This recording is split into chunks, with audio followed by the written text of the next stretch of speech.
So there's an old joke. I heard it. President Reagan. So you can tell how old the joke is. President Reagan goes to the Vatican, and he meets the Pope.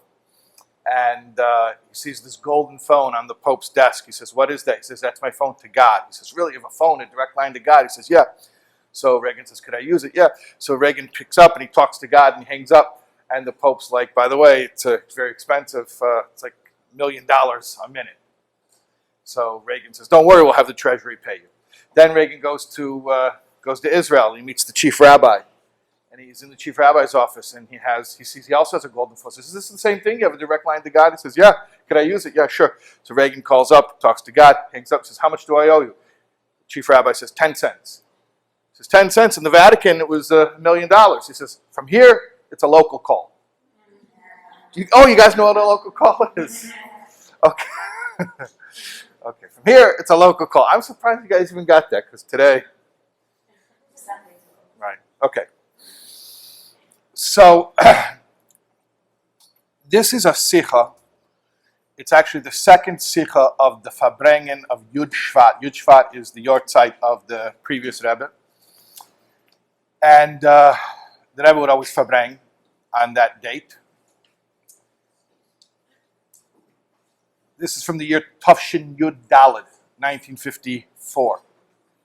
And in this sikha, the Rebbe is speaking about the idea of hishtadchus. Hishtadchus means literally prostration, but it means to visit the gravesite of a tzaddik.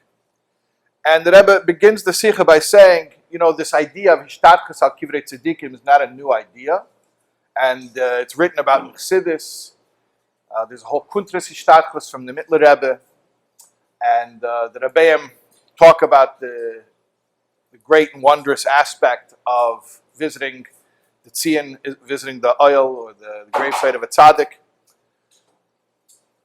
But the Rebbe says we're going to bring out another aspect that's maybe more of a chidush. And the Rebbe starts the sikha by saying that it's alpi nigle, meaning to say there's nigle and there's nister. Nister means the hidden dimensions of Torah, what we also sometimes call panimias Torah or chassidus. But this is all alpi nigle. Nigle means the exoteric, the legalistic, the Talmudic. And the way that Rebbe frames it in the beginning of the sikha is by saying that in halacha, we see that we go to great lengths to halachically permit kehanim to visit kivrei tzadikim. Because we're Jews, we follow halacha, we have to deal with halacha. And at the same time, it's such an important thing for every Jew to have access to the gravesite of a tzaddik that you see that the halachists spend much time and focus in finding a proper and reliable heter, a dispensation, to allow this. At any rate, I'm not getting into how it's allowed. I'm sure anyone who's been to the Ohel sees the mechitzas, or you maybe haven't, but now if you think about it, you'll notice that it's built there in order that kohanim can be able to go there halachically without violating anything, chas v'shalom. The point is that the Rebbe frames the whole discussion by saying this is not just a spiritual idea. This is like everything in Torah. It's both spiritual and practical, and therefore we're going to bring it out according to Nigla. And what I want to focus on with you inside the text, we're not going to learn the entire sikha, but there's an incredible explanation, and the Rebbe is explaining everything according to Nigla, according to Talmudic sources, an absolutely mind-blowing assertion that, to put it in one sentence, davening at the Ohel is a real local call. Take from that what you want. We'll understand this momentarily. Okay. Before we get into this part of the sikha, which I want to learn inside, I want to summarize a little bit the first 4 chapters or so.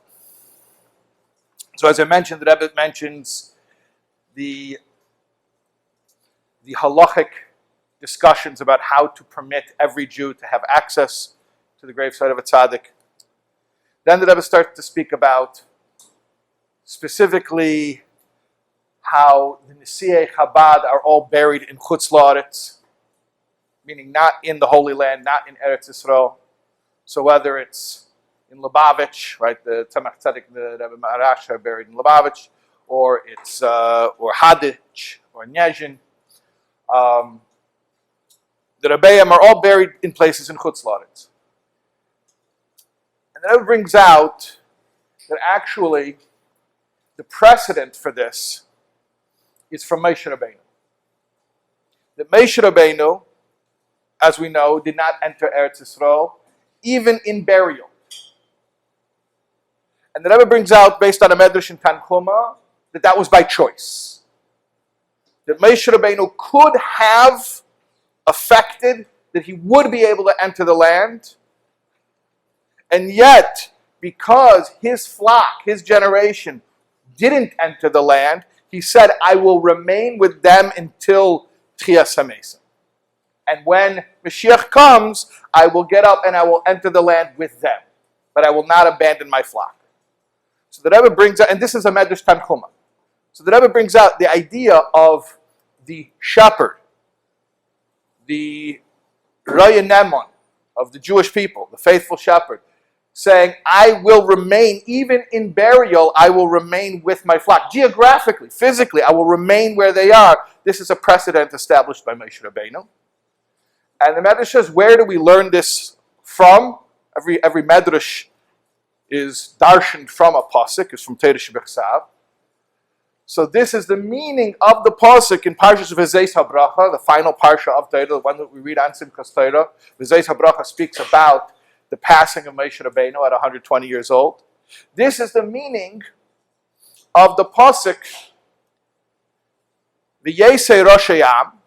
He will arrive with the heads of the people, meaning he won't go ahead of them, he'll only go with them, he'll go with the people. Tzidkas Hashem asa mishpatav im Yisrael. What does that mean? Tzidkas Hashem asa mishpatav im Yisrael. He did the righteousness of the Lord and justice by the Jews. Justice by the Jews. What does that mean? What does that verse even mean? So Medrash Tanchuma says, you know what that means? Tzidkas Hashem asa mishpatav im Yisrael? It means that Moshe Rabbeinu chose that even in burial, he'll remain with his flock, geographically, physically, in that place where they are. And that's what it means, Tzidkas Hashem, asa mishpatav im Yisrael. I don't know if anyone ever noticed, but I have it on the smart board over here, that on the Rebbe's Matzeva, it says, this line, Tzidkas Hashem asa mishpatav im Yisrael. It says it also on the Frierdiker Rebbe's Matzeva, same line. Tzidkas Hashem asa mishpatav im Yisrael. And in fact, on the monuments of all of the Rebbeim, it says this. And what is it referring to? It's referring to this idea that they are buried in the Chutz La'aretz by choice, as a service to their flock. That their resting place and the power that's contained there should be geographically accessible to the people. I'll just mention another thing. The Rebbe doesn't speak about it in this Sikha, but it's a related concept. You see further down on the Matzeva, the Rebbe's Matzeva here, it says, Allah HaShamayma Matzah Shabbos Kodesh Shlish L'Chodesh Tammuz. It's an interesting thing because the Alter Rebbe, his Histalkus is also Matzah Shabbos. And we know a little bit about the Alter Rebbe's Hanhoga on that Matzah Shabbos. He made Havdalah, then he davened Ma'ariv. Interesting thing. That itself is another discussion. And he passed away that evening. And the Rebbe asks, how come when the Tzemach Tzadik writes about his grandfather, the Alter Rebbe's passing, the Tzemach Tzadik says that the Alter Rebbe passed with Matzah Shabbos? It's a strange thing, the Rebbe says, because there's a Gemara that says somebody who passes away Erev Shabbos Simin Yafaloi. If he passes away Matzah Shabbos Simin Ra'aloi. If you pass away going into Shabbos, it's a good sign for you. If you pass away coming out of Shabbos, it's a bad sign for you. And the Gemara explains, because Gehenim rests on Shabbos. Shabbos is a day of rest for all the worlds. So somebody passes away going into Shabbos, he goes straight into rest. But passes away coming out of Shabbos, like it's a difficult time. So it's a tough transition, and that's why it's called Simin Ra'aloi. It's not a good sign for someone to pass away Motzei Shabbos. So the Rebbe points out that we know that the Eis Histalkus of a Tzadik, the moment of passing of a Tzadik, is a moment of incredible spiritual revelation, and that it gives a spiritual boost to all those who are connected to the Tzadik. Now, when is the time of the week when we need the biggest boost? What time of the week are we the weakest? No pun intended, but what part of the week are we the most weak? When do we need an extra boost? Motzei Shabbos. That's why we smell besamim. Right? That's why we say Al Tira Avdi Yankiv, don't be afraid. Why are we saying don't be afraid? Because you're leaving the safety of Shabbos and you're going into the work week, and it's scary. So we're weak. We're beset by the troubles of the mundane work week, and we need a boost, Motzei Shabbos. So the time of the week that it's most useful to us to get a spiritual boost is Motzei Shabbos. So the tzaddik, even in the moment of his passing, chooses the time of the week that's the most beneficial to Klal Yisrael. Well, the Gemara says, Simin Ra'aloi, it's a bad sign for him. It is bad. It is harder on him. But since when, the Rebbe says, since when did the Nasi do things that were good for him? He does things that are good for you. So even in the moment of passing, if the Alter Rebbe knew that his histalkus would give a spiritual boost to the world, and he could time it just right to be the most useful to others, okay, Motzei Shabbos, and that's why the Tzemach Tzedek specifically, because the Rebbe says he could have downplayed Motzei Shabbos, he could have said Oyer L'Yem Rishai, right? Instead of saying Motzei Shabbos, but no, Dafka he says Motzei Shabbos because to show the Mesiras Nefesh of the Nasi that even in his passing he's not doing what's good for him. Beferish not, he's not doing what's good for him. He's doing what's good for us. So this is the same idea of Tzidkus Hashem Asa Mishpat Avim Yisrael, that Hashem told Moshe he could have entered Eretz Yisrael, but Moshe said, I'll stay with my flock. It's also related to this idea of Motzei Shabbos, that the tzaddik chooses the time of histalkus that's best for us. So both in time and space, the Nasi is doing what is most beneficial for the klal and not for himself. Okay, I'm just going to play an excerpt from this part of the Sikha. And you hear the Rebbe get choked up a couple of places when he speaks about the self-sacrifice of the Nasi to allow himself to forego burial in Eretz Yisrael and to choose to be accessible to his flock. Okay. Wie mir gefühlt hat bei dem ersten Mann, ich hatte, war das gewesen, Moshe, Rehe, 10 Israel. Als so geblieben mit Midbarad, Hayem, Hazeh, Chocha, vieles durchgegangen, 3000 Jahre. Sagt sich im Medisch, Tanchume, dem Tam auf dem. Aber der Rebbe hat ihm gesagt, kommt Peil, soll gehen in Eretz Yisrael. Aber demut, was ist da mit dem Dera Midbar, mit dem fragt dann, du allein bist in Eretz Yisrael, was hast du getan mit dem Shishim, Riboyele, Fragli, Oma, Shora, Nechi, Bekirbe, was gefunden sich im Midbar. Und auf Druck sagt Moshe Rabbeinu, Tzidkas, Hawaii, Oso, Mishpat Avim Yisrael, als bleibt zusammen in Israel in der Midbar, Nochosh, Soro, Yaakov, Zimoin, Asherim, Beimayim, Abide, warten sich, also soll können mitnehmen.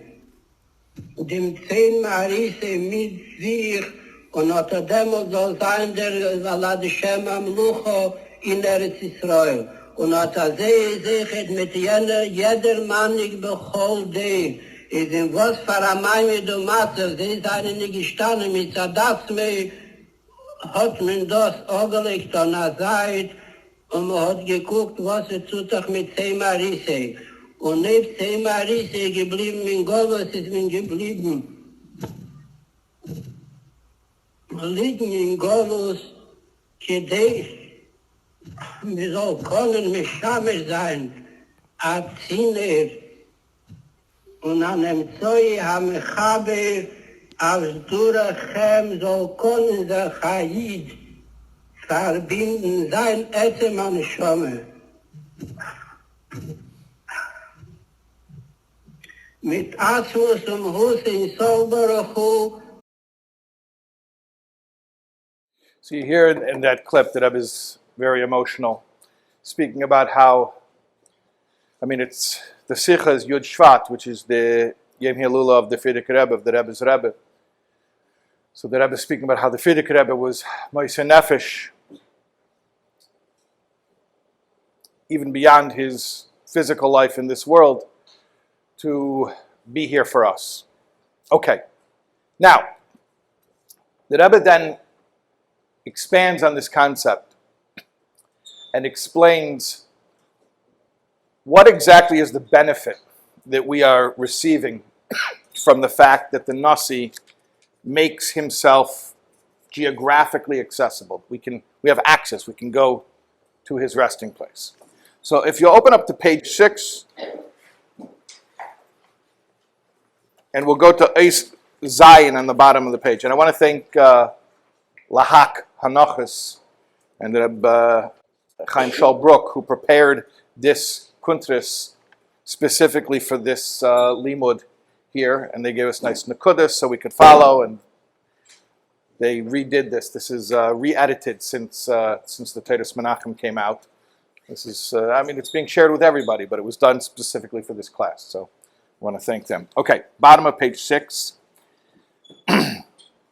Zayin. Va'ed inyan baha'eze v'hasiyur shel nisiya der l'tzein marisei al yidei zeh shmenuchasei kovid b'chutz la'aretz b'smichas makam aleihem. Another advantage, another benefit that we have from the fact that the Rebbe allows himself to be geographically close, his resting place is close to us.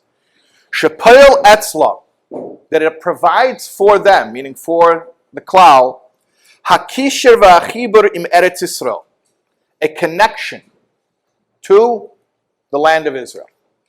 This is the local call that I'm talking about. And remember I told you that the Rebbe is going out of his way to explain all of this, even though it's a lofty spiritual concept, the Rebbe is going out of his way to explain all of this, al pi nigle de Torah, all according to the halachic, Talmudic explanations. It's very exciting. Okay. Ubagdama, with a preface. Matzino shetfila, shenyana bakoshes tzrochov.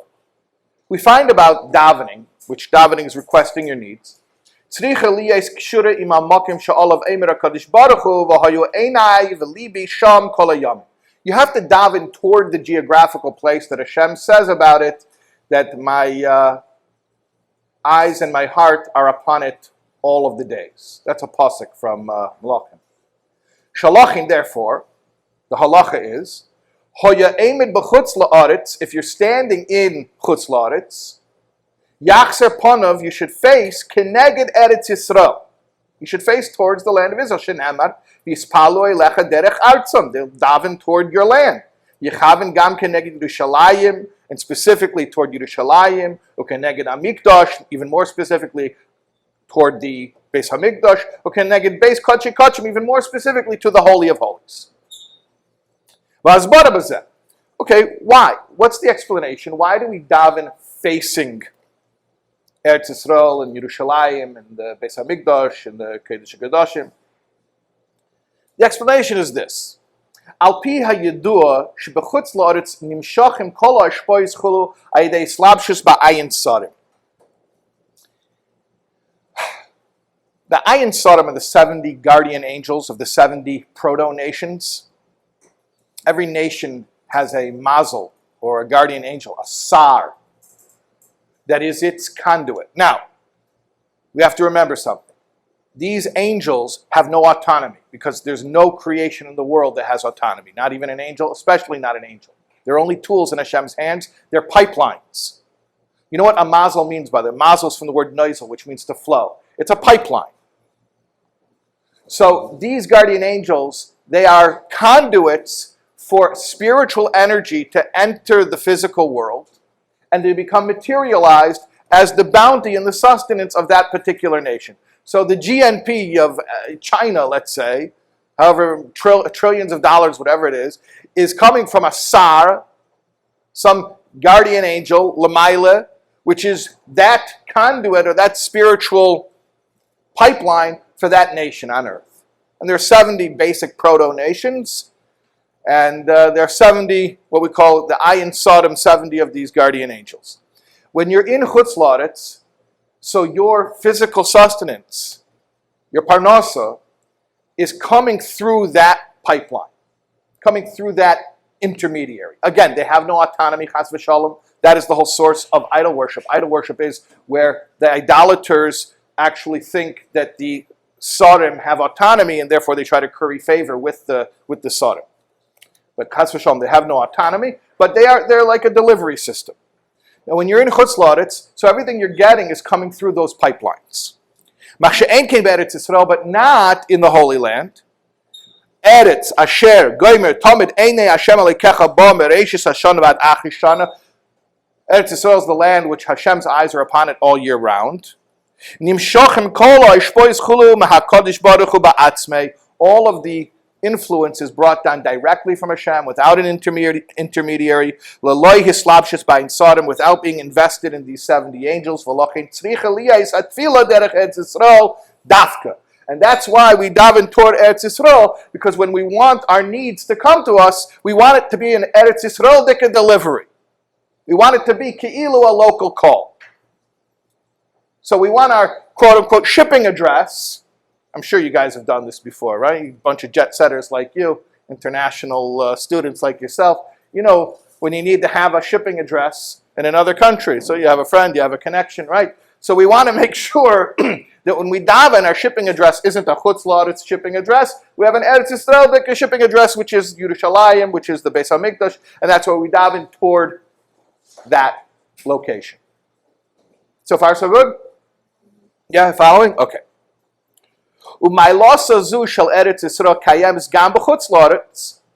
Now, we can achieve that even outside of the land of Israel. In addition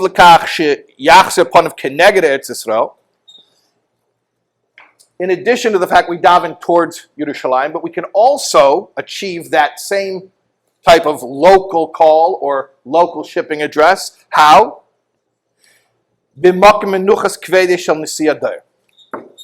At the resting place of the Tzadik of the generation. So the same thing that is gained by davening toward Eretz Yisrael, you can gain that by davening at the resting place of the Tzadik Adar. Let's see. Very intriguing. Let's see. V'habir b'zeh. Ches, chapter 8. You with me? Bottom of page 7. V'habir b'zeh. Here's the explanation.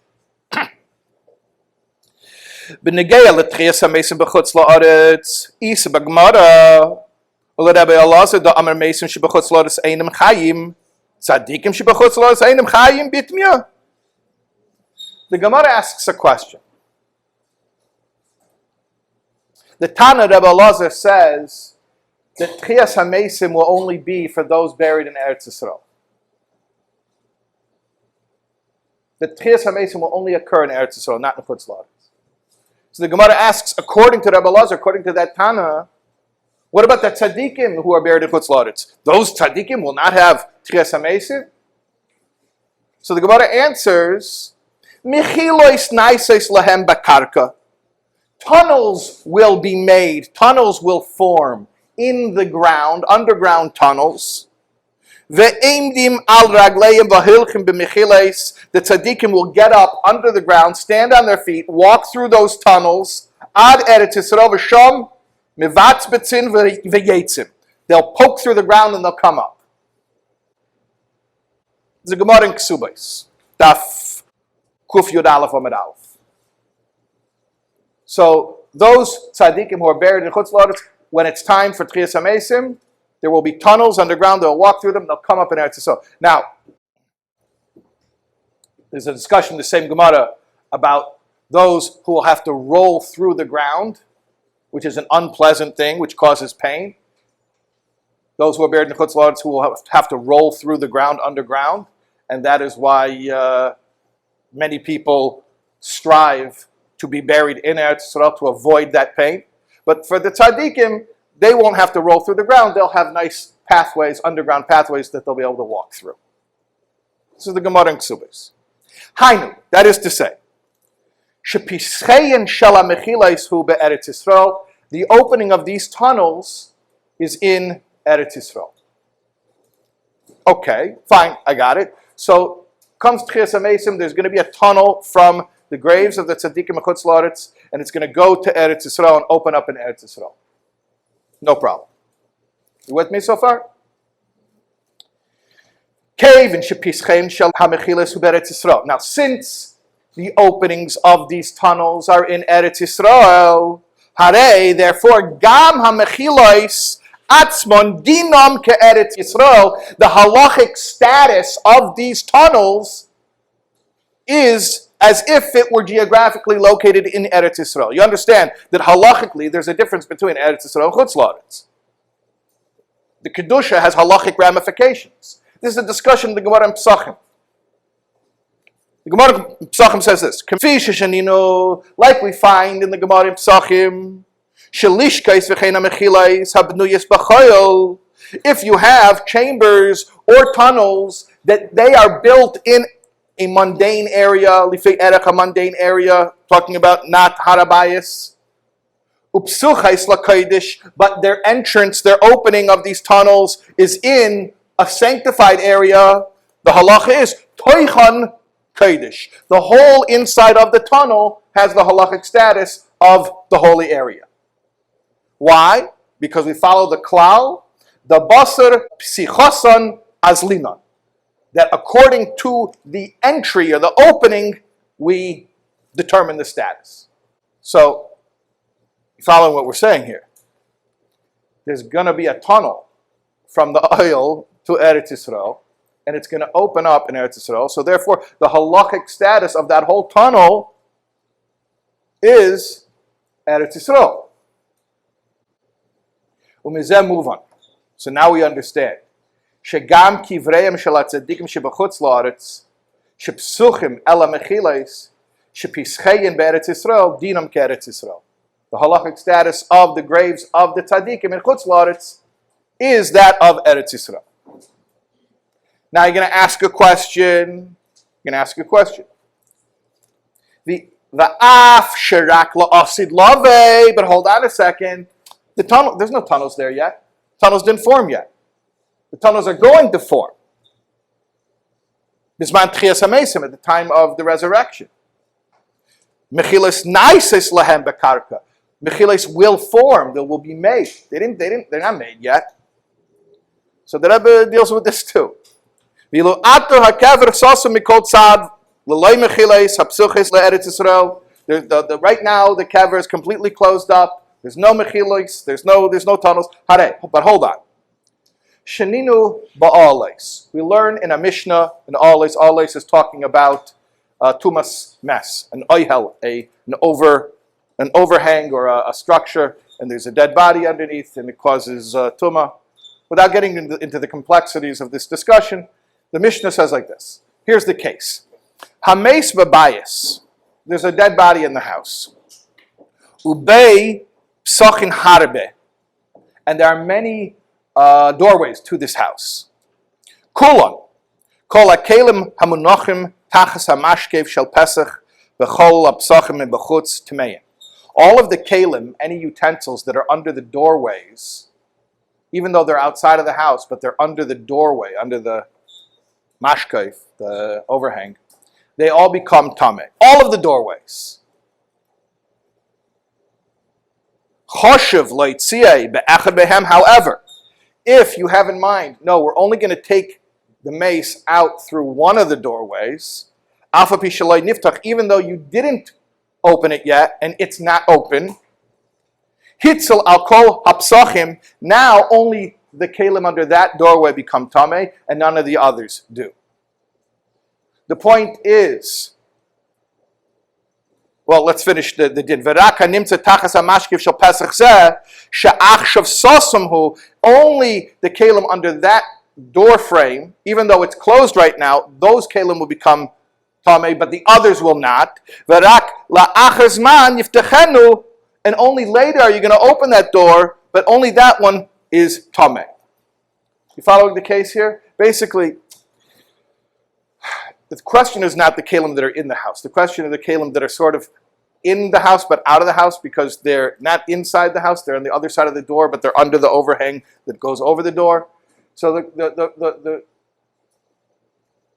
any door that the mace could have been brought through, the kalim under that overhang become tamei.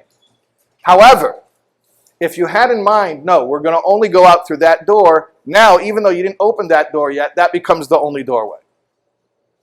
And now none of the other doorways will have that status of tumah. The point is, even when a doorway is closed, but it will in the future be opened, it confers a certain halachic status, even though the doorway is not yet open. So the Rebbe says like this: if this is so in a negative thing, meaning conferring tumah, impurity, how much more so something that's positive, because we know the midah toiva is disproportionately greater than the negative attribute. So therefore we can apply the same principle, and even more so, that even if the tunnels are not yet opened, but only in the future will be opened, so they will still confer a certain halachic status as if they were open already. In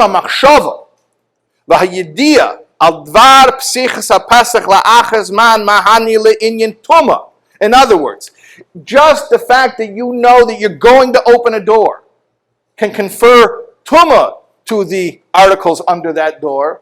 Al achas kama v'kama, how much more so? Shemani le'inyan tada v'kedusha, that when we're talking about something that is the opposite of impurity, that it's purity and holiness.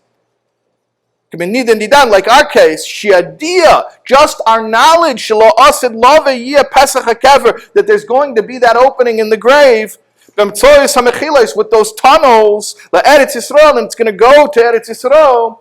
Mahani shagam ato, it helps to effect that even now, that it's as if the tunnels are already there and open to a holy area. And the halachic status is that the insides of those tunnels is kodesh. Therefore, the halachic status of the grave,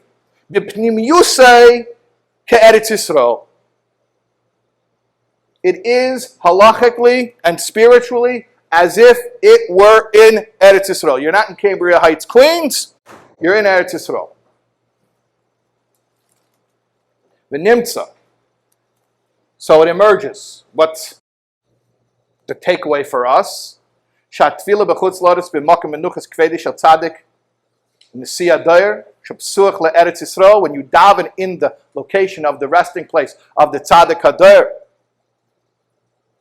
which is open to and attached to the land of Israel, yesh bo hamayla detfila be'eretz Yisrael, you have the spiritual benefit as if you were davening in Eretz Yisrael.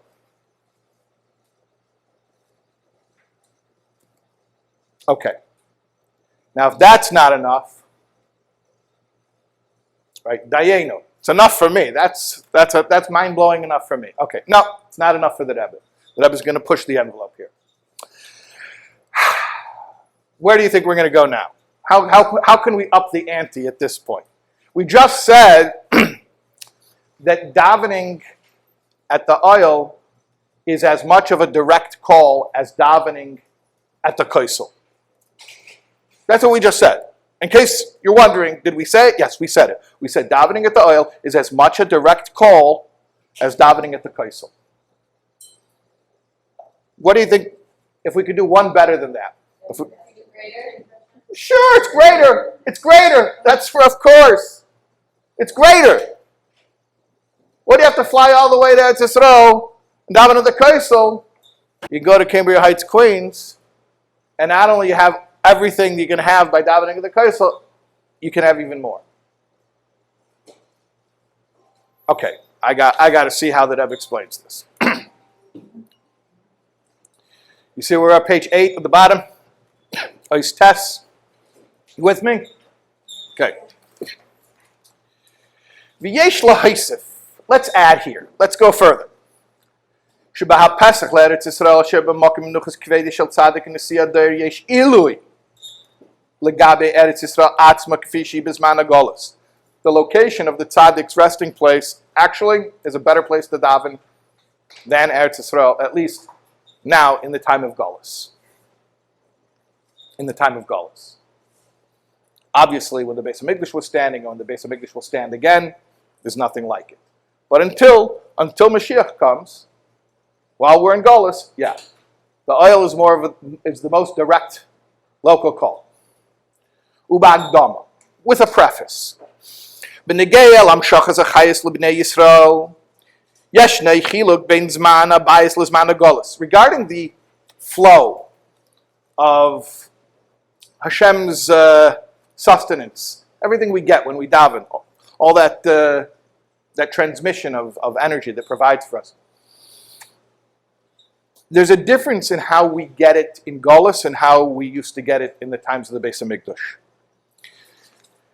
The Alter Rebbe explains this actually in Igeres HaTshuva, Be'inyan Avain Koris Rachmana Litzlan Shenichris V'nifzak Chavel Hamshacha M'Shem Avaya Baruch Hu. Over there he explains why people don't drop dead from Koris anymore.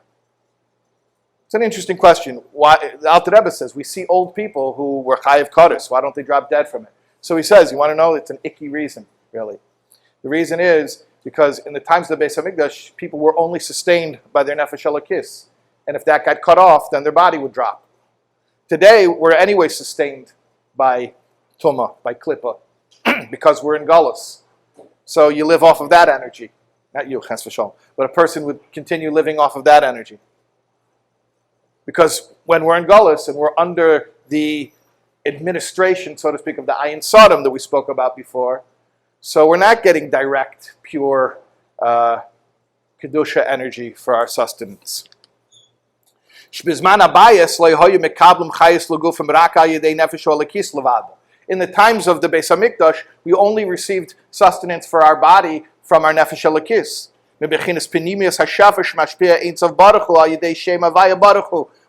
We got an inner transmission from the name of Hashem. But not when we're in Golus.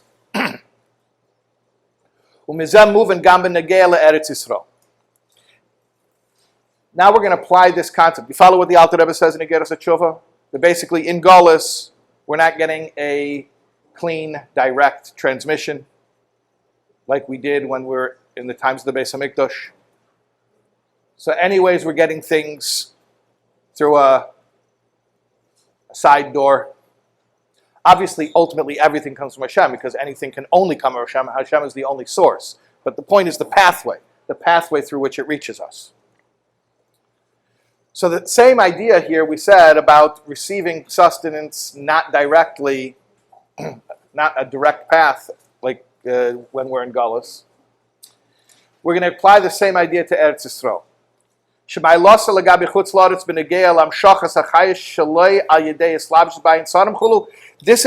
that Eretz Yisrael has over Chutz La'aretz, that the hashpah comes directly and not through the Ayin Sodom.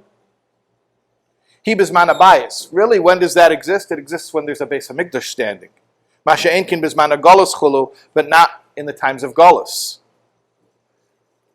In the times of Golus, it's not happening that you're getting that direct transmission just by being in Eretz Yisrael. In fact, the Rebbe says, in a certain way, the Golus hit Eretz Yisrael harder than any other place on earth.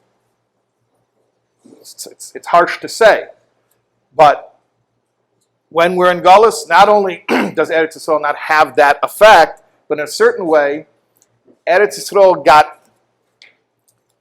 hit the hardest. Yeserim is that. So the Rebbe says more than this. Al pi ha-mashal b'nefilas ha-chayma. There's a famous parable about the falling of a wall. Asher ha'evan shebereish ha-chayma nefelas l'merachik yeseh. The stone on the top of the wall, when the wall topples, the stone that was the top row falls farthest from the base of the wall. So the mashal means that something that's holier, something that comes from a higher source, when it falls lower. So the wound or the damage that Eretz Yisrael suffers from Galus is actually more pronounced than any other land. The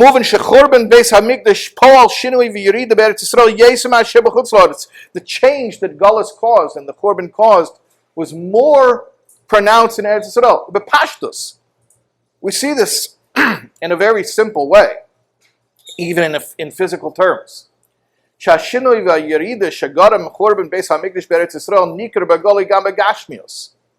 effect, the negative effect of Galus on Eretz Yisrael is seen, is perceived physically. In the time of the Beis HaMikdash, Eretz Yisrael was the most fertile place on earth. Eretz Zovas Cholav Adavash, a land flowing with milk and honey. Pasha Begashmias, a fertile place. Mashenkin Bizman Azechulu, not today. Obviously, Jews are very smart and hardworking, and we figure out ways to make a desert bloom. But naturally speaking, it's very harsh land.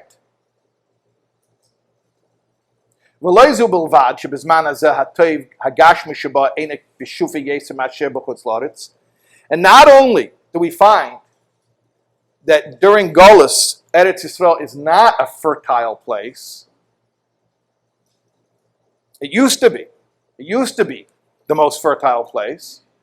But not only do we find Begashmias that Eretz Yisrael got hit that way, that Golus affected it, that it no longer physically has that same bounty.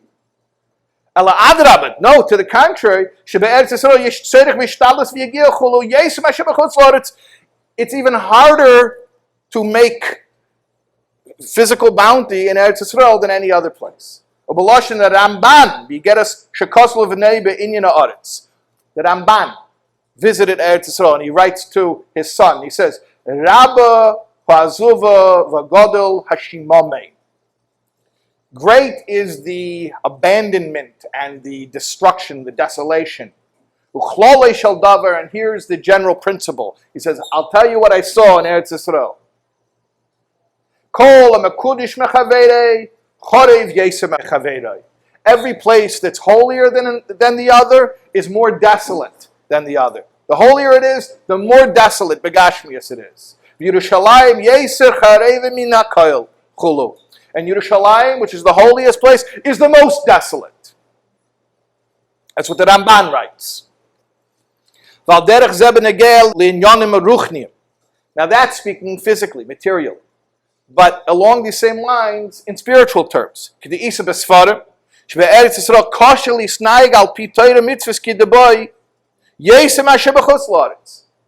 it says, Tosfos actually mentions it. Again, these are all sources in Nigla.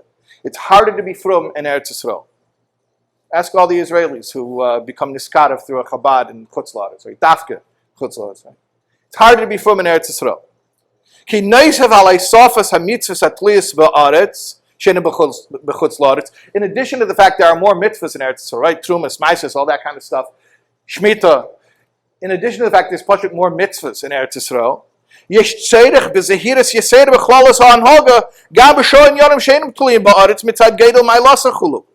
actually have to work harder for simple things. Regular Yiddishkeit is harder in Eretz Yisrael. Why? Because of this nefilas hachayma mashal. Because Eretz Yisrael is so holy, so then when the Golus hits, it hits Eretz Yisrael the hardest. So it's not just that physically it's hard to produce agricultural bounty in Eretz Yisrael, much harder than Lahavdil in Kansas, right? But even spiritually, it's probably easier to be frum in Kansas. That's the Yetzirah. There's an old joke about a guy who made Aliyah And he said bye to his Yetzer Hara. And then he gets to Eretz Yisrael, and he sees his Yetzer Hara again. He says, hey, I thought I got rid of you. He says, no, you got rid of my shliach. now you met the, no, I'm the big boss, final boss. Okay. Let's bring a proof or an example from halacha.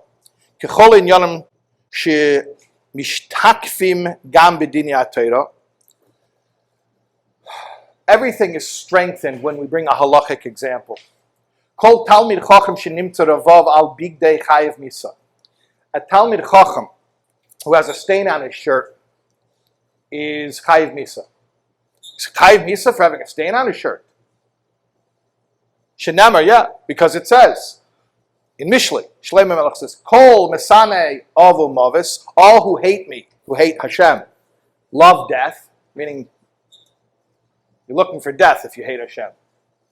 Al tikre mesanai, don't say those who hate me, ella masniai, those who make me hate it. Everyone knows the Talmid Chacham represents Hashem. And when people see the Talmid Chacham with a pizza stain on his shirt, they say, oh, so that's what Torah gets you? So a regular guy walking down the street with a pizza stain on his shirt, big deal. But the Talmid Chacham, oh, chayiv misa. So what does that mean? So Eretz Yisrael is like that Talmid Chacham. Because Eretz Yisrael is so special and so holy, Shavira Toher, its very air is pure, Umachkim, and makes people wise, V'chulu, Regam Inyan Kal, Kemei Revov, even something as trivial as a pizza stain on your shirt. Pagan Bechavel is Kashrus Chulu can affect the connection.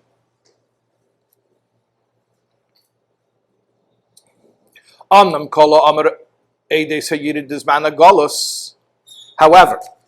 everything we were saying about this Yerida that Golus causes, good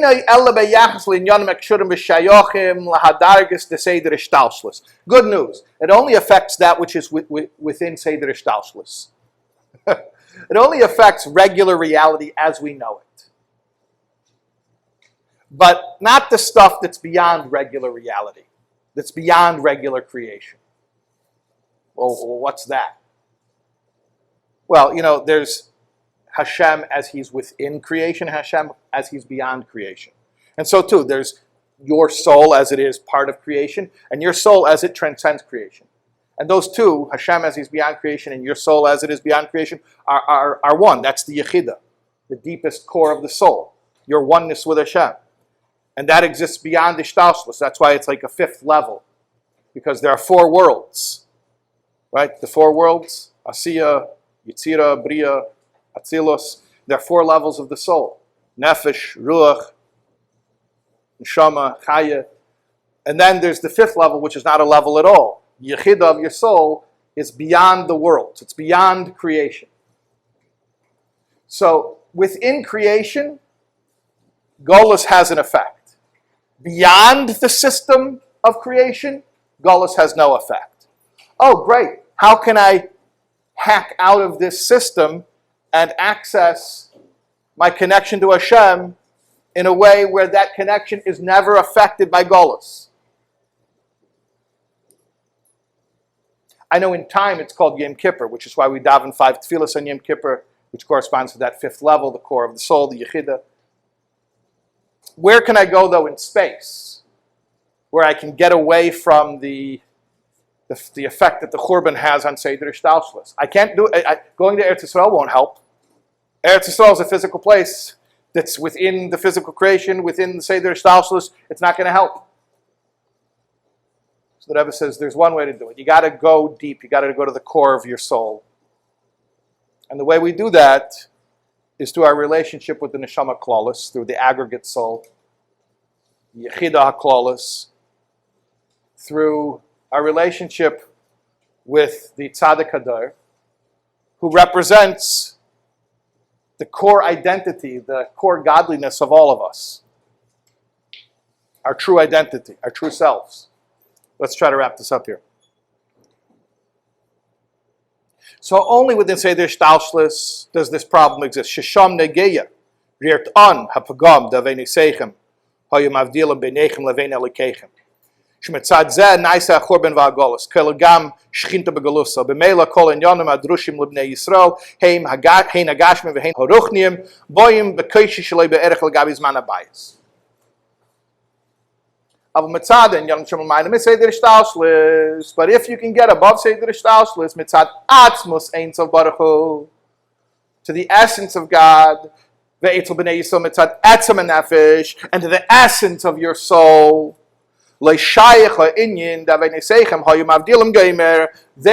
no concept of your sins separating you from Hashem, because on that level you are always one with Hashem. The sins can't touch. Nothing can cause separation. Between the Pintala Yid, the core of your soul, and the essence of God, nothing can cause separation. There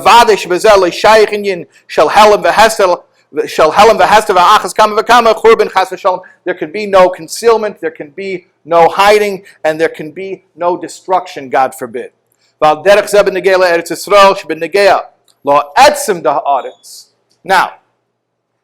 let's apply this to Eretz Yisrael. There's the essence of the land, which is connected to the essence of godliness. The Churban did not affect the essence of the land. The physical land it affected. That's within Seder Shtalshlis. But the essence of the land was unaffected. Okay, bring me to the essence of the land. Where's that? It's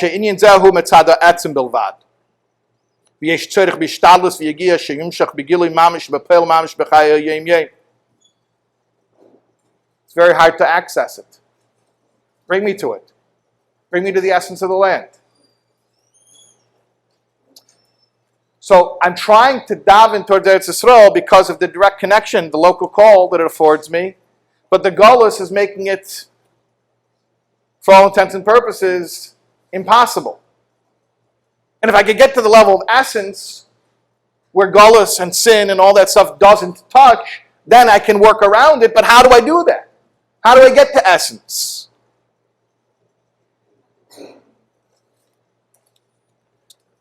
Yud Aleph. That's where the Tzadik Adar comes in. Yedua, it is known that for certain lofty souls, the destruction never occurred. In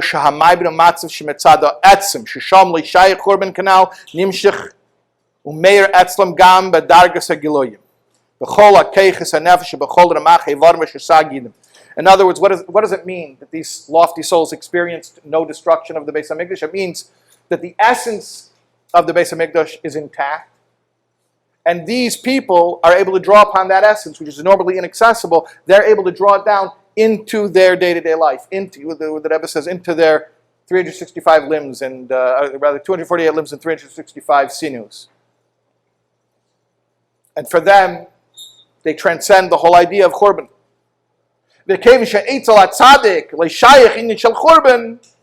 since for the Tzadik, he's above the whole idea of Churban, so by him, Eretz Yisrael was never affected by Golus. Eretz Yisrael is still the original Eretz Yisrael that existed in the times of the Beis HaMikdash. In other words, in the place of the burial of the Tzadik, even though it's in Chutz La'aretz, Dinei ke'Eretz Yisrael, it is halachically Eretz Yisrael, mitzadem achiles, because of the tunnels, shepischan psuach lakedesh, as we explained, those tunnels which are open to a holy area.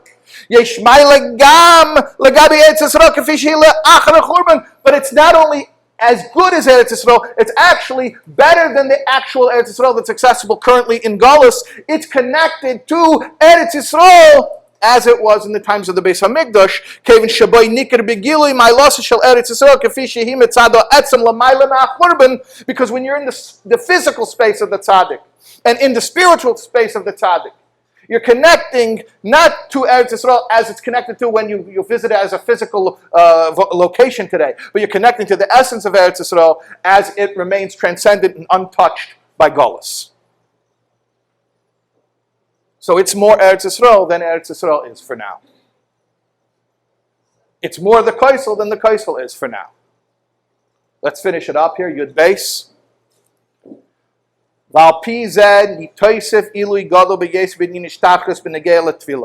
So now we see there's a really special thing about davening at the Ohel.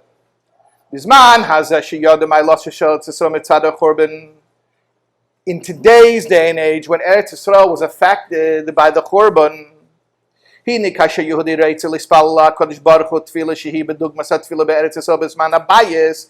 a Jew wants to daven today in a manner that would simulate davening to Hashem in Eretz Yisrael in the times of the Beis Hamikdash,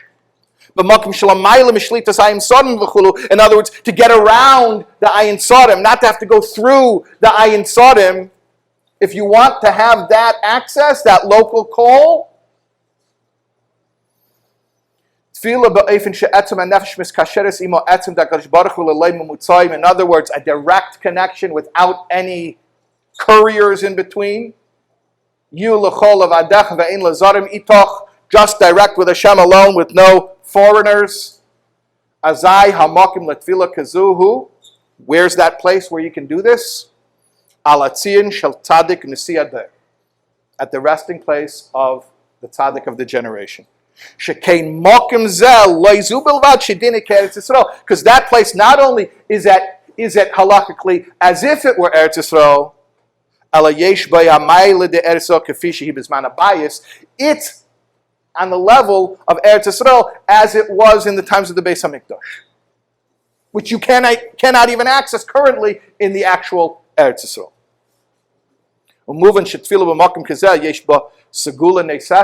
It's understood then there's an added advantage to a tefillah in such a place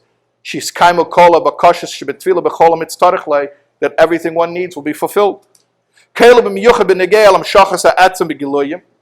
Especially the revelation of the essence in a revealed way.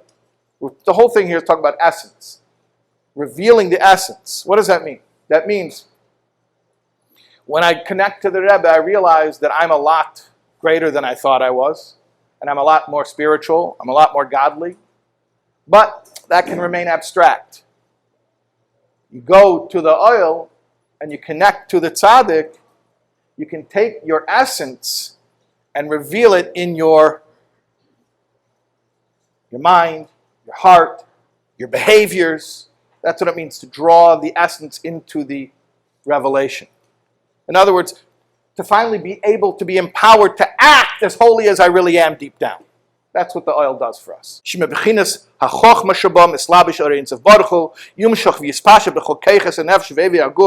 says it's basically the Bechinas HaChochma. It's a technical Kabbalistic way of explaining, but the Bechinas HaChochma, which is the loftiest koyach, becomes spread out in all of your koyches, in all of your limbs.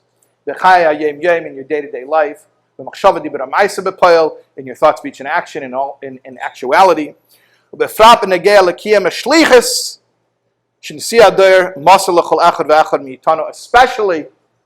when you go to the Ohel, it empowers you to step up and to actualize your shlichus that the generation's tzaddik ordered each one of us to carry out. When all this comes without any concealment, with abundant success, physically and spiritually together. And here at the end it says that the Rebbe got up. The Rebbe was saying L'chaim. The Rebbe got up and asked them to sing the Nigun Nejrit Chlopzi, and the Rebbe was standing in his place and dancing.